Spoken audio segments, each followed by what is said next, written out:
Alhamdulillah wassalatu wassalamu ala Rasulillah wa ala alihi wa sahbihi wa man walah ma ba'du.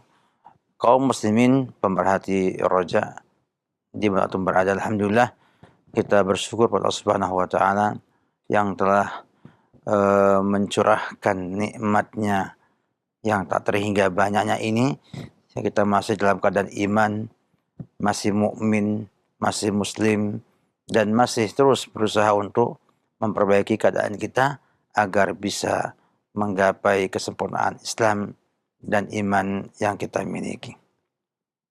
Alhamdulillah pada pagi berbahagia ini Allah mudah kita untuk bisa berjumpa kembali dalam acara kita Fikih Usrah, dan kita akan bahas pembahasan mengenai mahar yang menjadi bagian yang kita akan selesaikan pada hari ini insyaallah taala, berkenaan dengan mahar musamma atau mahar yang disebutkan dalam akad pernikahan, dan mahar misal, mahar yang tidak tentukan dalam akad pernikahan. Kalau kita melihat kepada dua hal ini, ya, dapatkan seorang itu ketika akad pernikahan menyampaikan bahwa saya nikahkan Anda dengan anak saya misalnya, ya, dengan mahar 5 juta rupiah, ini namanya mahar misal, mahar musamma, ya. Sedangkan yang lainnya yang enggak disebutkan namanya mahar misal. Nah, mahar misal ini, ya, biasanya dinamakan dengan mahar sepadan. Mahar yang biasa ada atau diberikan oleh orang lain kepada orang yang sepadan dengan perempuan tersebut dari kerabatnya yang ada di sana.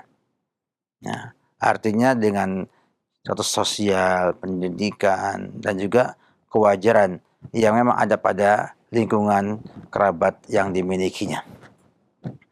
Itu relatif terkadang kepada daerah, juga pada status sosial yang dimiliki oleh anak tersebut, dan juga lingkungan dan adat yang ada dalam keluarga perempuan tersebut. Sehingga ada beda dengan mahar musamma, ya, karena dengan musamma itu ada negosiasi yang ada di awal, sehingga bisa menyampaikan bahwa saya membawa misalnya emas 5 gram sebagai mas kawin. Siap nggak? Siap, maka disampaikan dalam akad mas kawin tersebut, dan beres semuanya. Yang kedua, kadang-kadang nggak disebutkan, ya, dalam pernikahan tersebut, maka dia kembali pada mahar misal. Di sana ada berapa keadaan yang mengharuskan kita untuk memberikan mahar misal. Yang pertama adalah ketika ada hal-hal yang merusak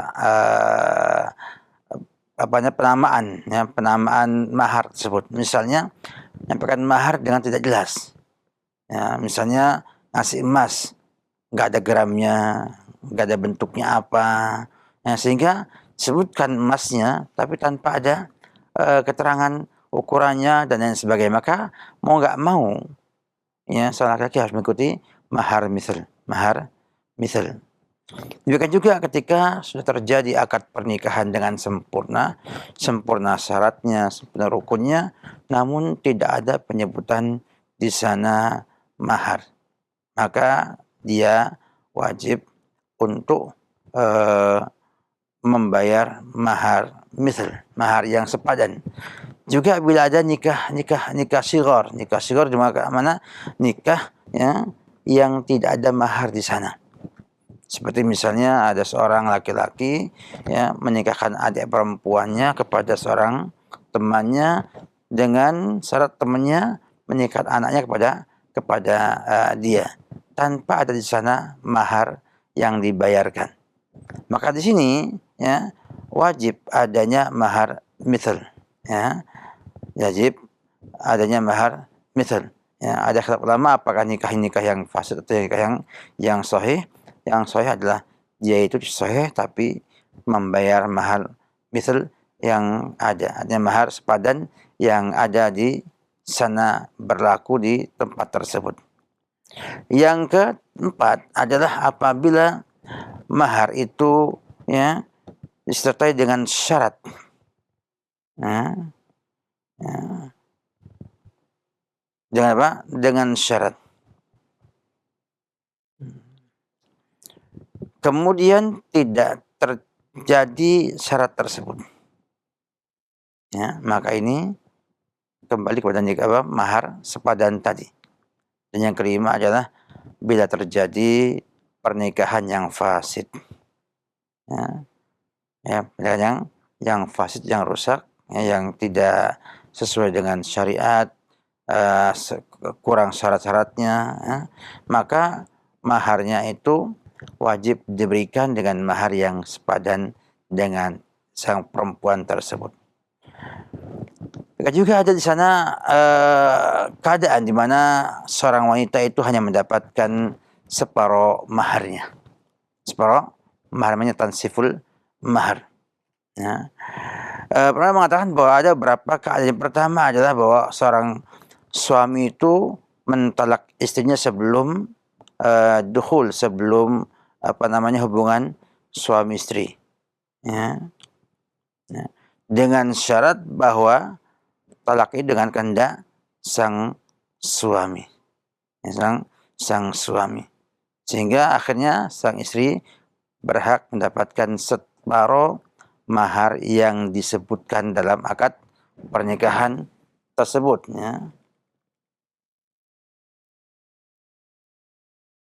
Yang kedua, bila terjadi perceraian antara suami istri sebelum adanya dukhul, sebelum adanya hubungan suami istri, tapi dengan sebab sang suami, misalnya murtad,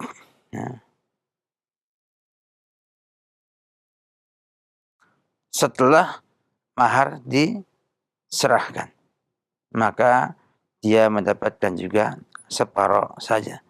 Dan juga adanya ilah, ilah di mana sang suami itu bersumpah untuk tidak berhubungan dengan istrinya selama 4 bulan atau lebih. Ini pun sang wanita mendapatkan separuh dari maharnya. Dan juga adanya al-mula'anah.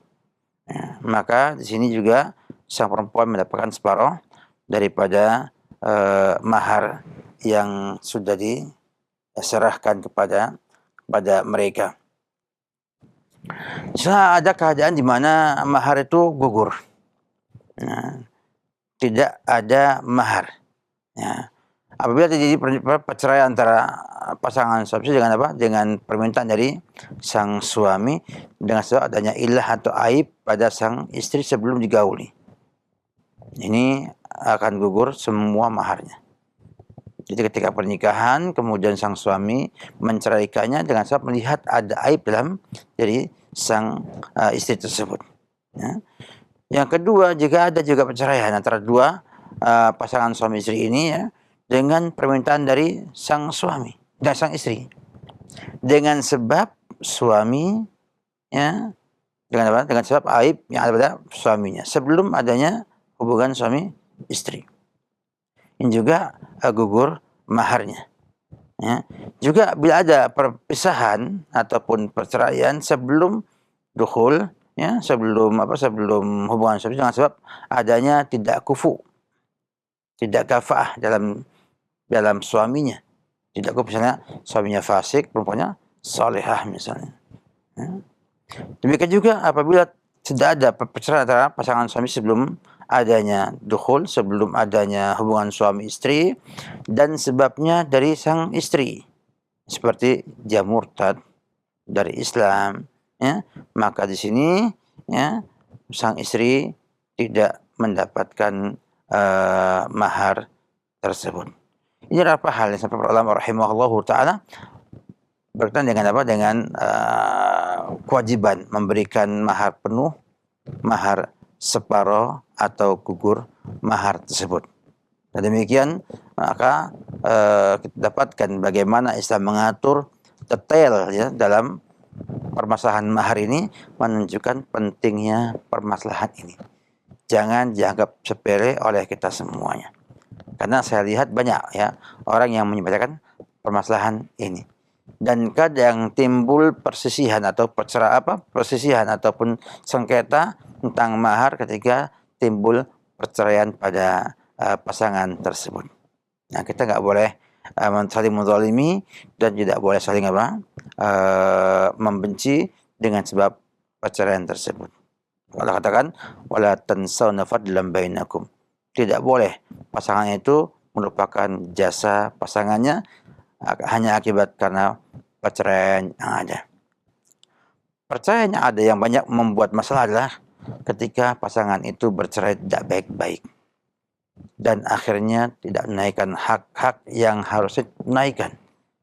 Nah, ini adalah perkara yang cukup penting karena akan mempengaruhi kehidupan anak-anak kita yang ada pasca perceraian tersebut. Oleh karena itu, hendaknya kita semua memperhatikan masalah mahar ini dengan baik agar nanti bisa disebab kebaikan kita dalam berumah tangga di sini. Mungkin demikian singkat pada mukaddimah kita, mudah-mudahan bermanfaat. Wabillahi taufik. Salam Muhammad wa ala alihi wa sahbihi wasallam. Barakallahu fikum. Fikum barakallah. Demikian ikhwatal Islam, kajian ilmiah yang telah kami hadirkan bersama Ustaz Khalid Samudi LC. Untuk Anda yang ingin bertanya dalam rangka memperdalam materi, silahkan kami tunggu pertanyaan Anda di layanan telepon.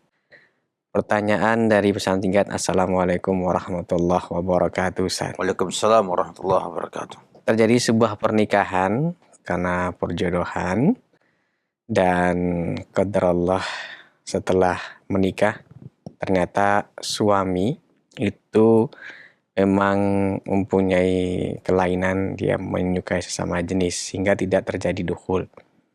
Nah, ini terjadi hingga beberapa bulan. Nah, akhirnya saya memilih untuk cerai. Nah, bagaimana dengan mahar yang telah diberikan oleh si suami tersebut? Silakan Ustaz. Ya. Bila kita lihat dari keterangan ada bahwasanya terjadi pernikahan selesai dan sudah di berumah tangga, ya. Karena biasanya ketahuan itu kan setelah melalui proses ya, sudah kumpul di rumah lama, ya.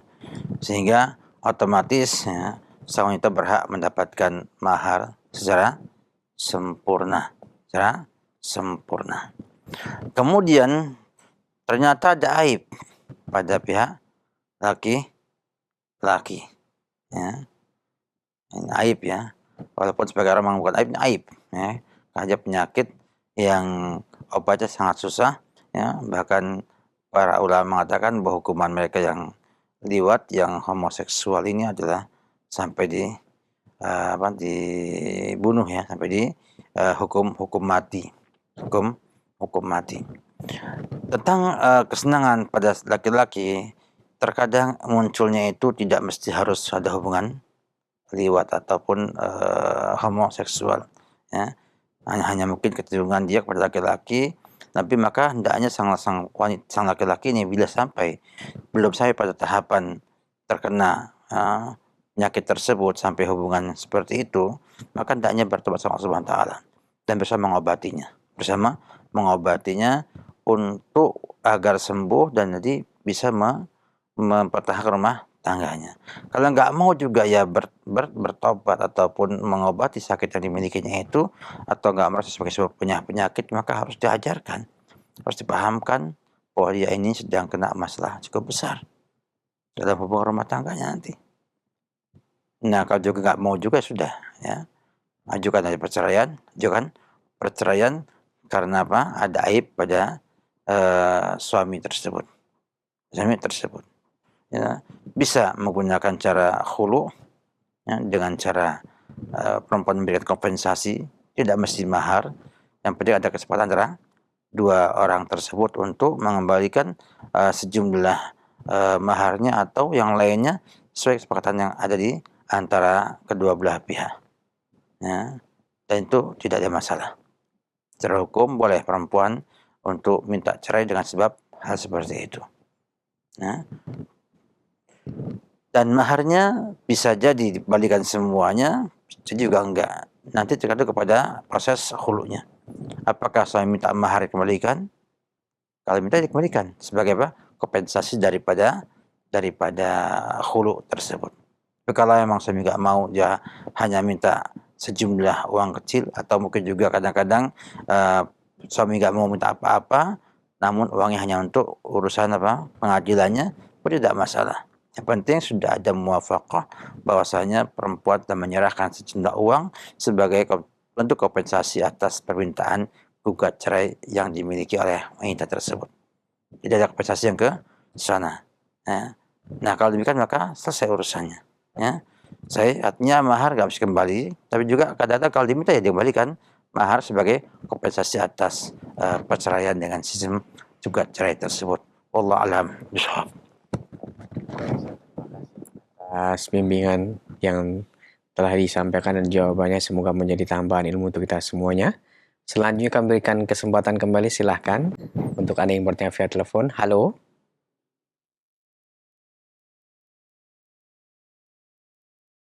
Pesan singkat yang telah masuk kami akan bacakan.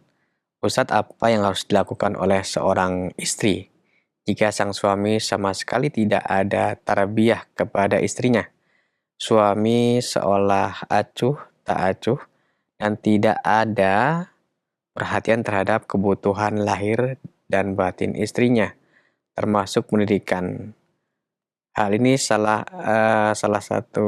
hal ini berlangsung lama sejak dari awal pernikahan. Sukron, bagaimana Ustaz mempertahankan hubungan rumah tangga seperti ini? Bila seorang mendapatkan suami seperti itu, maka tentunya dinamakan suami itu tidak menunaikan hak-hak istrinya. Dengan demikian, ya, maka berdosa sang suami, dan istri bisa mengajukan haknya dia untuk gugat cerai. Tergantung kondisi yang ada. Kalau memang sejak awal sudah tidak ada perhatian dalam artian tidak berikan nafkah lahir dan batin, orangnya ada di rumah, cuman kayaknya tidak tertarik atau mungkin ada yang lainnya, maka perlu dicek dulu. Kalau memang ia itu ada masalah dalam hal apa, dia obatin. Tapi kalau memang kemudian itu memang dia sama sekali tidak mau, nggak mood kepada istrinya, maka hendaknya menceraikan istrinya. Sebagai apa? Bentuk agar semua tidak berdosa. Akan berbahaya. Akan berbahaya bila itu semua tidak terpenuhi dengan baik, maka rumah tangga akan berantakan, paling enggak tidak bahagia dengan sebab hal tersebut. Maka hendaknya sang suami bertakwa kepada Allah Subhanahu wa taala. Dan ingat bahwasanya pernikahan itu bukan hanya untuk pajangan, bukan hanya tanpa makna, tapi untuk membangun sebuah rumah tangga yang akan memunculkan sakinah untuk dua belah pihak, untuk laki-laki untuk perempuan, dengan terpenuhnya semua hak-hak yang ada. Ya. Bisa di sana juga banyak pahala bagi mereka yang mau menggunakannya sebagai sarana ibadah. Nabi mengatakan, "Wa fi budi ahadikum shadaqah." Ada pada kemaluan kalian itu sedekah. Artinya seorang yang mengadakan hubungan seksual dengan istrinya yang halal, itu dia berpahala. Berpahala kenapa? Karena menempatkan sesuatu pada tempatnya, ya, dan bisa membantu untuk menyalurkan potensi biologis yang itu bila tidak disalurkan dengan baik akan berbahaya. Akan berbahaya bagi iman, bagi takwanya seorang muslim. Oleh karena itu, bila memang di awal sudah tidak mau, segera saja dibuat hal yang baik-baik, mungkin karena tidak suka dengan fisiknya sehingga enggak tergoda untuk itu ataupun yang lainnya. Maka sebaiknya bila enggak mungkin lagi bergaul menunaikan hak kewajiban yang ada, hendaknya kita itu menceraikan saja. Kenapa? Karena lebih baik cerai daripada kita berdosa setiap waktunya. Artinya tidak ada di sana kebahagiaan yang kita raih lagi. Cari yang lain yang lebih baik sehingga nanti kita bisa mendapatkan pahala daripada hubungan rumah tangga yang ada di hadapan kita tersebut. Maka hendaknya setiap muslim berpikir untuk melangkah itu harus dengan perhitungan yang baik. Dan alhamdulillah Allah kasih rezeki dari mana-mana, tinggal kita berusaha untuk menafkahkannya. Dan kalau kita punya kelemahan, Allah Subhanahu wa taala memberikan kita obat yang ada di mana-mana. Saya coba sampai kita mampu menunaikan kewajiban-kewajiban tersebut. Ya, wabillahi taufik. Ustaz, terima kasih atas jawabannya. Berikut kami akan bacakan kembali dari Ummu Aliyah di Depok. Beliau bertanya, Assalamualaikum warahmatullahi wabarakatuh. Izin bertanya, dulu Ustadz pernah menyampaikan kalau mahar boleh dihutang. Pertanyaan saya, bagaimana kalau sang suami hutang mahar kepada istrinya, qadarullah meninggal dan belum membayar hutang mahar? Apakah itu tetap disebut hutang? Sebagai anak, apakah wajib membayar mahar sang ayah kepada ibunya sendiri? Jazakallah. Iya. Mahar dengan hutangnya dibolehkan. Dan ia sama dengan hutang-hutang yang ada. Iya. Sehingga wajib dibayar. Dan ketika suami meninggal dunia belum membayar hutangnya, maka dua pilihan. Yang pertama, istri memaafkannya. Maka dapat pahala besar. Tetap memaafkan orang yang berhutang yang belum mampu membayar. Atau yang kedua, mengambil bagian dari harta warisnya untuk membayar hutang tersebut. Karena hutang dibayar sebelum dibagi warisannya. Jadi dikumpulkan semua harta suami itu, kemudian dipotong dengan apa? Dengan hutang kepada sang istri, diambil hutang itu, sisanya baru dibagi kepada anak-anak dan ahli warisnya. Termasuk juga istri adalah ahli waris juga. Jadi demikian. Ya. Dan Islam tidak ada pakeo, tidak ada enggak enak. Islam tegas. Ya, tegas dalam artian semuanya jelas. Bila Anda enggak ingin mengambil hutangnya, maafkan. Dan pahalanya berlipat ganda. Kalau Anda kemudian tidak mau memaafkannya, ambil dari harta yang ada peninggalan sang suami untuk mencukupi mahar tersebut. Kemudian sisanya baru dibagi pada anak dan kerabat yang menjadi ahli waris bagi suami tersebut. Dua pilihan pada Anda untuk memilih mana yang terbaik bagi Anda. Kalau saya pribadi mengatakan lebih baik apa? Saya maafkan.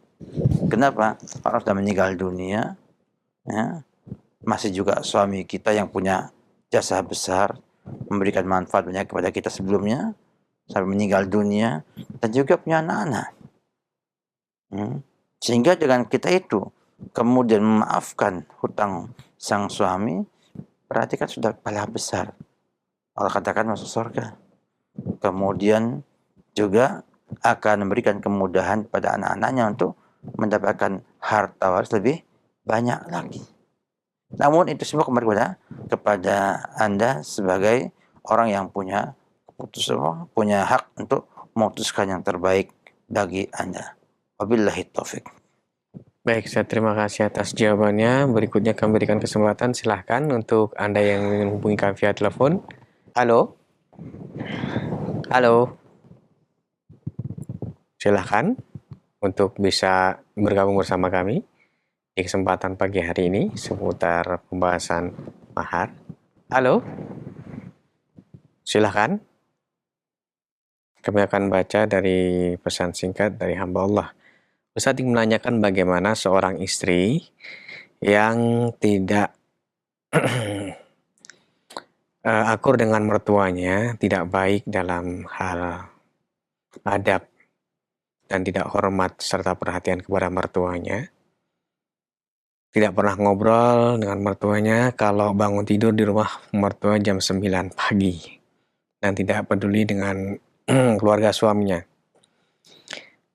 Sudah disuruh untuk ngaji offline maupun online tapi tidak mau, masih percaya dengan perkara-perkara kesyirikan.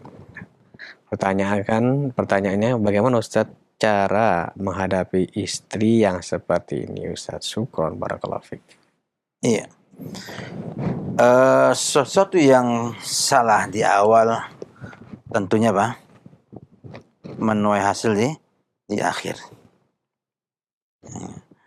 Maka seorang laki-laki ketika memilih istrinya itu bukan hanya asal ketemu, cantik, dilihat senang, dilamar, dinikahi. Ya, harus dilihat lagi sifat-sifatnya. Jangan sampai nanti seperti ini. Ya, ada wanita ya bisa segini bangun jam 9. Artinya mungkin sholat dulu sebentar, kemudian tidur lagi mungkin ya. Kalau sampai bangun jam 9 kan nggak sholat subuh namanya. Ya.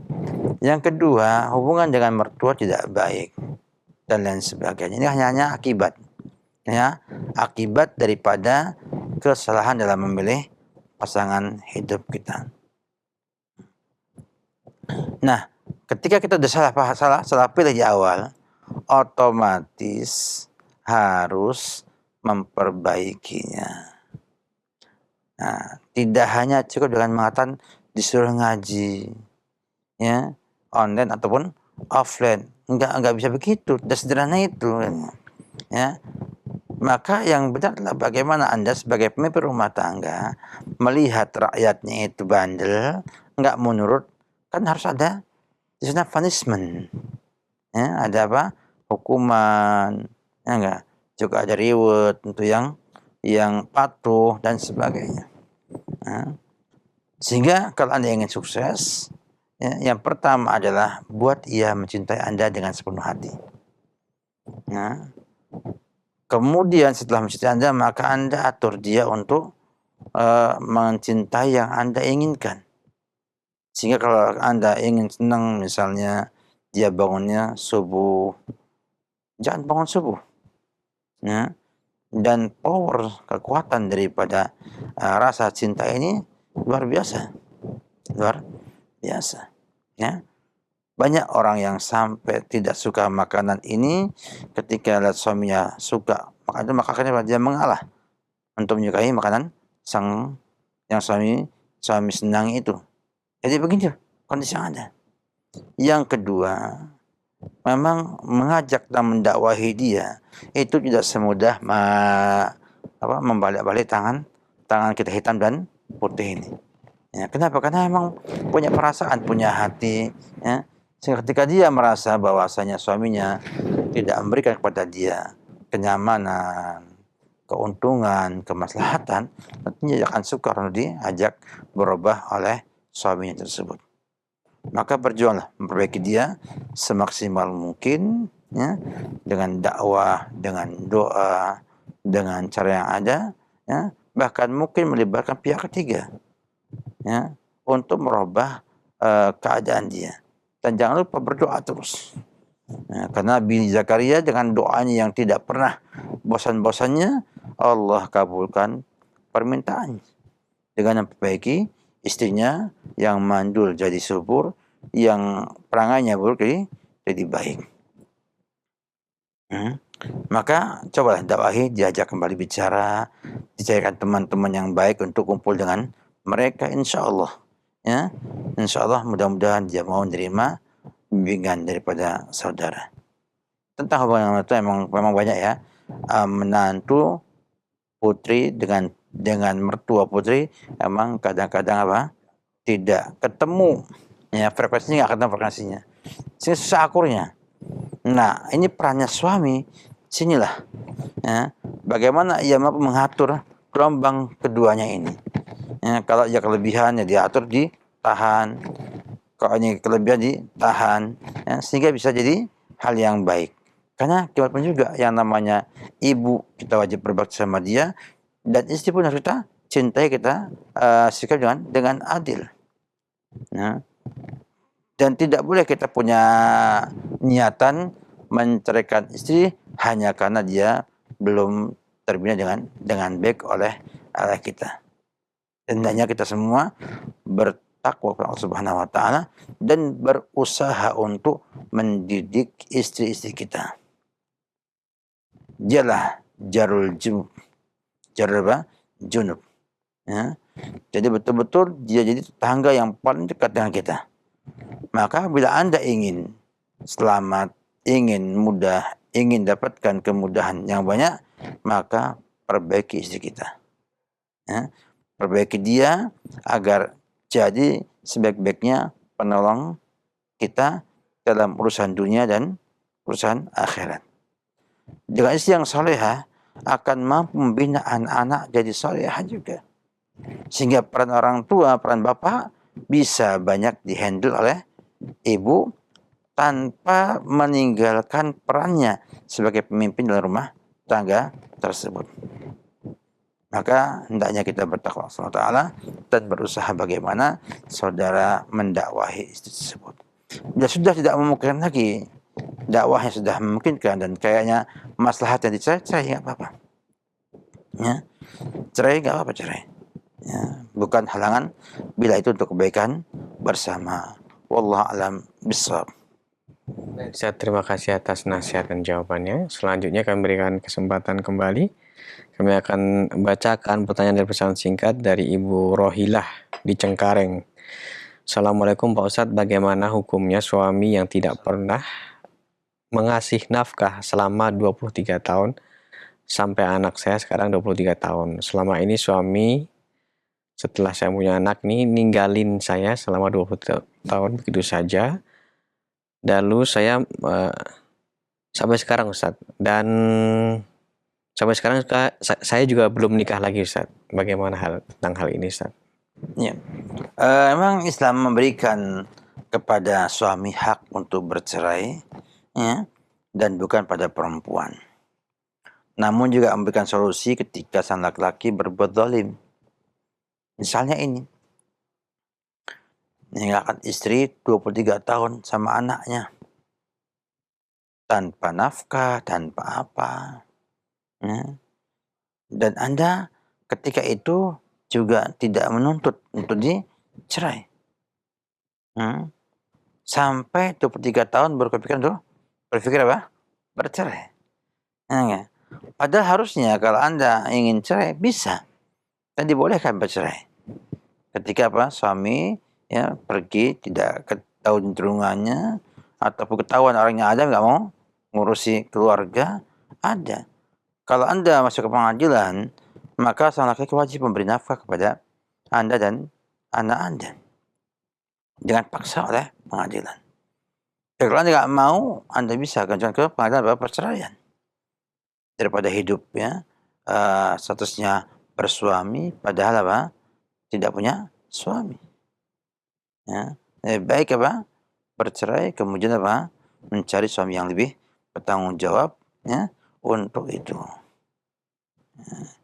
Jadi tidak jatuh talak sampai suami talaknya, atau Anda minta kepada pengadilan tuh diselesaikan pernikahannya dengan gugat cerai. Biasanya dipanggil sekali nggak datang, 2 kali datang, 3 kali apa? Dianggap apa? Memang sah perceraian yang ada tersebut. Maka itulah caranya. Dan jangan kemudian diremehkan. Ya, kalau saya menganggap bahwa usia kalau 23 tahun, anggaplah mungkin sekitar 40 sampai 45 tahun usia ibu, masih bisa produktif ya kalau mau menikah dengan laki-laki yang baik yang ada di sekitar ibu. Maka silahkan ajukan pengadilan ya, untuk diadakan apa? Khulu, gugat cerai, karena sang suami tidak memberi nafkah kepada sang istri selama 23 tahun lamanya. Wallahu alam bishawab. Baik, saya terima kasih atas nasihat dan juga jawabannya. Berikutnya kami akan beralih untuk mengangkat telepon yang telah masuk. Silakan. Halo. Bagi Anda yang ingin. Ya, dengan siapa Ibu? Di mana? Bu At di Padang, Pak. Ibu, mohon maaf dikecilkan dulu volume televisinya Ibu. Oh. Ya, Ibu cukup mendengarkan via telepon ya. Ibu, mohon maaf dikecilkan dulu volume televisinya Ibu. Ya. Oke, Pak. Ya, silakan. Assalamualaikum, Pak. Waalaikumsalam warahmatullahi wabarakatuh.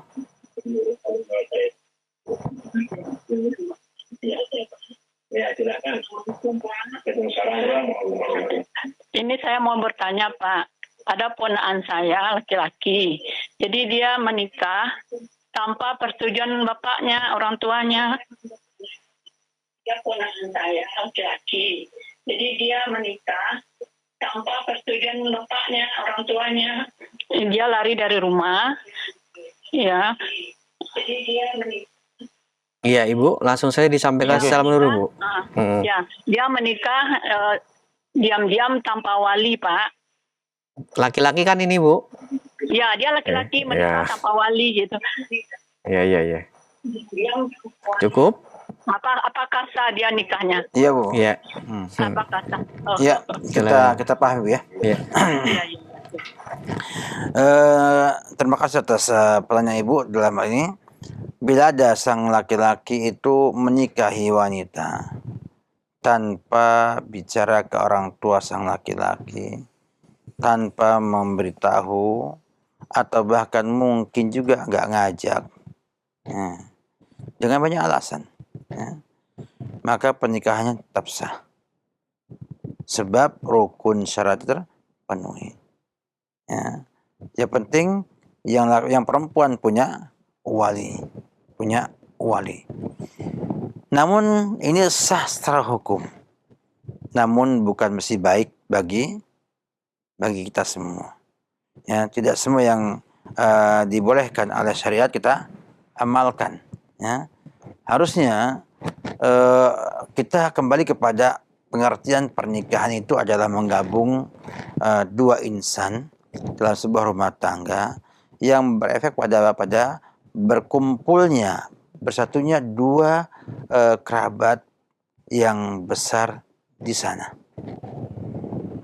Jadi bukan sekedar bertemu dua hati dan dua tubuh, tapi juga menyangkut dua keluarga besar. Maka apabila kita itu semuanya ngomong ke orang tua kita, maka kemungkinan akan muncul di sana kemudahan dalam berinteraksi, dalam bergaul bersama dua keluarga besar tersebut. Dan ini yang bagus. Tapi seandainya terjadi sudah sang adik itu menikahi seorang wanita tanpa ngomong ke orang tua, maka pernikahannya sah.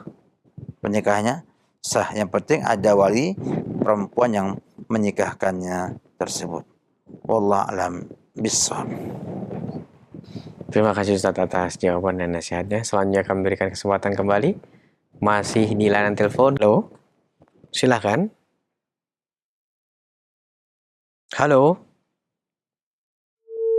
Tersambung, kami akan bacakan. Assalamualaikum warahmatullahi wabarakatuh. Ustadz, bagaimana dengan pernikahan seperti ini? Jadi, karena pergaulan, berpacaran, akhirnya seorang perempuan hamil.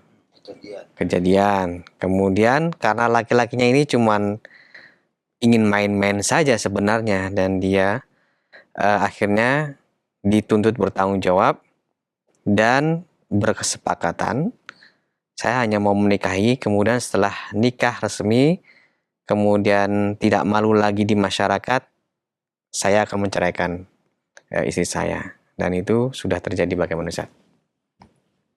Itu nggak boleh ya. Itu nggak boleh. Kenapa? Karena bukan hanya berniat menceraikan, tapi hakikatnya dia nggak nikahi dia.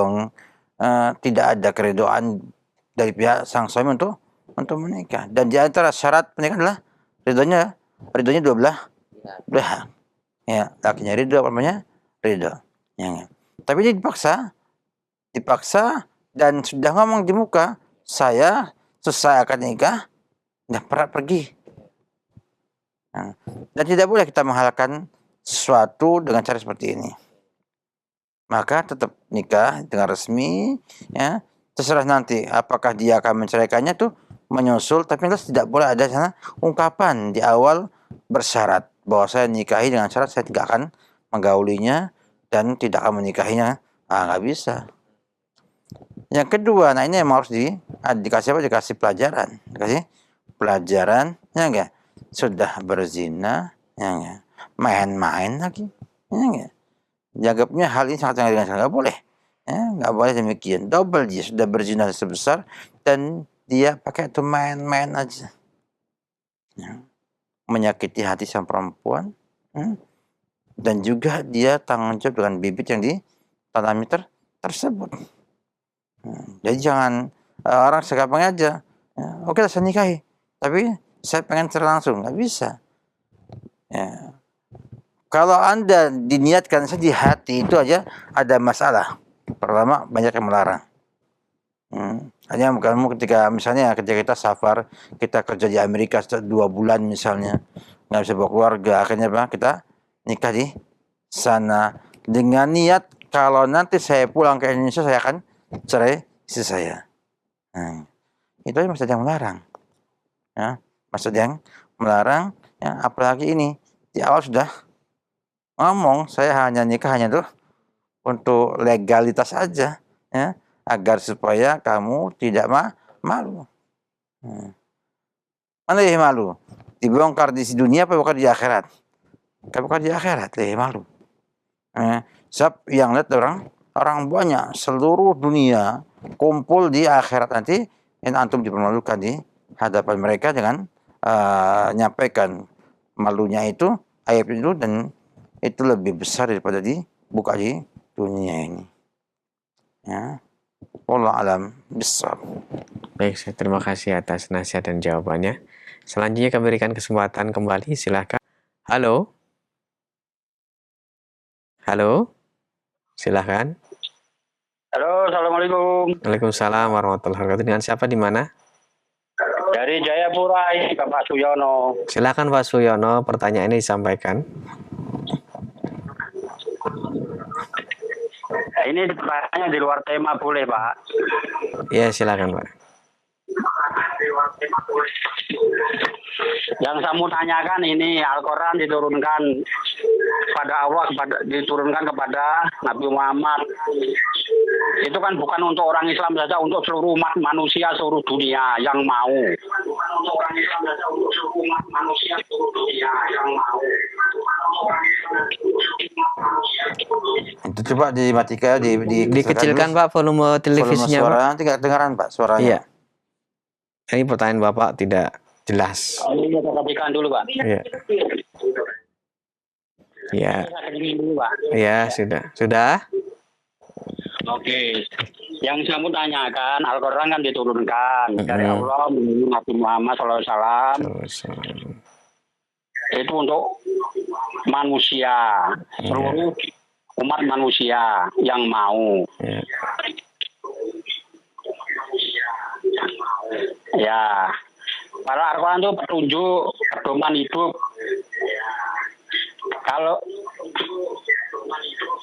Kalau kita ikuti apa yang di dalam isi Al-Quran, dikaji, dimengerti, dipahami, baru diamalkan,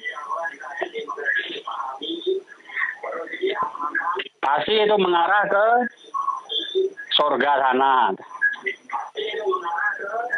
Ya, pertanyaannya Pak, singkat saja. Pertanyaannya begini, jika Al-Quran itu ditaruh di belakang, nafsunya dibawa ke depan, baru budaya diutamakan, dicampur adukan oleh agama. Bagaimana Pak Giat-Giat itu, bagaimana supaya giat-giat untuk menyampaikan saudara-saudara kita? Ya, baik, cukup. Terima kasih Bapak. Ya. Terima kasih atas jawabannya. Assalamualaikum warahmatullahi wabarakatuh. Assalamualaikum warahmatullahi wabarakatuh. Ya. Memang kita lihat bahwasanya Allah Subhanahu wa taala mengutus Nabi kita Muhammad untuk seluruh manusia. Kafatan linnas, untuk semua manusia.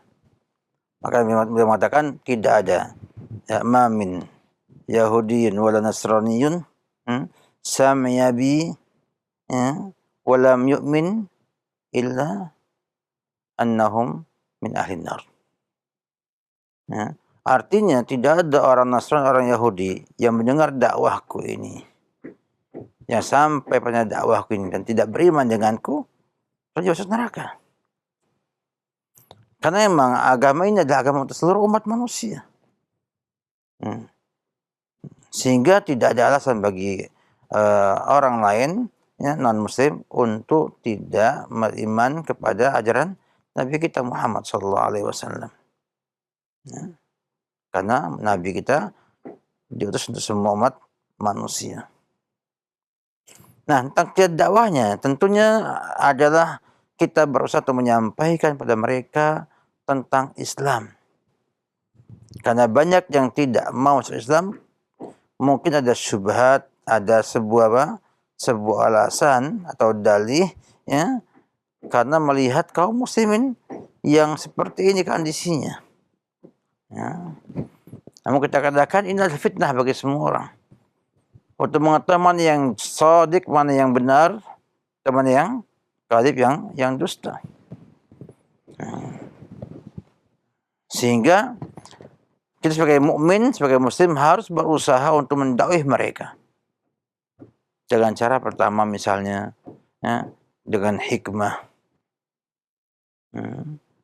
dengan akhlak yang mulia, ya, pergaulan yang baik, budi luhur, ya, dan yang lainnya. Ya. Bisa juga dengan hujjah, dengan apa? Dengan hujjah. Ya. Dengan nyampe pada mereka bahwasanya Allah Subhanahu wa taala memiliki neraka yang sangat menakutkan dan surga yang demikian nikmatnya. Ya. Sehingga dikatakan bahwasanya umat Islam ini semuanya masuk surga. Nabi mengatakan makul ummati yadkhulunal jannah. Semua umatku akan masuk surga. Illa man aba, kecuali yang enggan. Ya. Wa may yaba Rasulullah, apa yang enggan itu? Man ata'an dakhal jannah wa man asani faqad aba. Siapa yang mentaati aku akan masuk surga, dan yang bermaksiat tidak mau mengikuti aku maka telah enggan masuk surga. Cukup jelas. Ya. Bahwa Nabi kita itu mengajak umat ke surga. Bukan hanya Islam, semua umat manusia ke surga. Ada yang menolak, ada yang menerima, ada yang dia itu tidak tahu, atau yang nggak mau tahu. Nah, tugas kita adalah menyampaikan yang belum tahu tersebut agar tahu. Yang tidak mau tahu agar mau tahu. Ya. Supaya nanti jadi rahmatan lil alamin, rahmat bagi alam semesta ini. Oleh karena itu, ya, seorang mukmin harus berusaha untuk mendakwahi semua yang mungkin dakwahi daripada umat manusia ini. Nabi kita Muhammad SAW juga mendakwahi non-Arab. Ya. Sebagaimana dikisahkan bahwasanya beliau mengirim surat tertulis mengajak Kaisar Romawi Timur untuk masuk Islam, untuk bertauhid, untuk mereka mau kembali kepada ajaran Nabi kita Muhammad sallallahu alaihi wasallam. Juga mengajak Muqawqis di Mesir dan yang lain-lainnya, ya. Masuk juga Kisra di Palestina, di Persia. Menunjukkan bahwa dakwah beliau menyeluruh kepada semua umat manusia. Bahkan juga dakwah beliau kepada jin juga ada.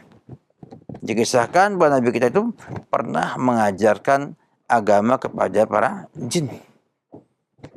Karena memang beliau adalah Nabi dan Rasul penutup dari semua Nabi yang ada. Yang kedua, sampaikan kebaikan Islam. Bagaimana baiknya Islam, bagaimana kemudahan Islam, bagaimana rahmatnya Islam, akhlak yang mulia pada umat Islam. Agar ia mau membuka hatinya menerima ajakan untuk mengucapkan syahadatain. Jadi banyak sekali. Termasuk juga memberikan bantuan uang agar mereka mau masuk Islam. Namun semua kembali kepada istihadnya pemimpin dalam mendakwai mereka ke jalan yang lurus. Ya, kita sebagai masyarakat biasa berusaha untuk mendakwai sesuai kemampuan yang kita miliki. Ya. Wallahu a'lam bishawab. Nah, Ustaz, barakallahu fikum, jazakallahu khairan. Terima kasih atas kesediaan untuk menjawab beberapa pertanyaan yang telah masuk di kesempatan pagi hari ini. Kita cukupkan sampai di sini. Mohon ihtitamnya, Ustaz. Fadhal. Alhamdulillah, sebagai penutup, ya, kita mengharapkan pada kaum muslimin, ya, untuk menghargai keamanan dan ketentraman. Harganya mahal sekali. Harga damai, Harga aman itu mahal sekali. Ya. Sehingga termasuk hal-hal yang dijaga oleh Islam, ya, yang mendapat perhatian dalam Islam, ya, termasuk persatuan dan kesatuan.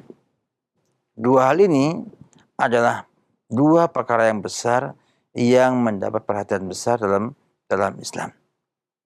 Oleh karena itu, kita sebagai seorang Muslim, ya, berusaha bagaimana menciptakan kondisi yang aman, yang tentram, ya, persatuan, kesatuan terwujudkan dengan semua kemampuan yang kita miliki.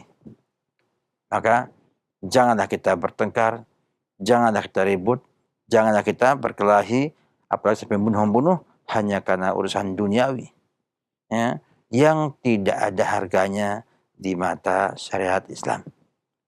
Oleh karena itu, ya, kita harus mampu menciptakan kondisi yang damai, yang aman di negara kita ini. Semoga bisa menjadi sebab perbaikan kepada kita, kepada negara ini, masyarakat ini, dan semua yang ada di sekitar kita ini.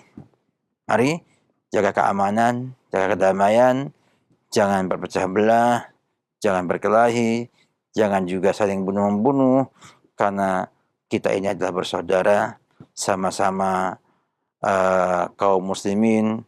Paling tidak kita adalah sama-sama bangsa Indonesia yang harus saling menghargai di antara kita semua.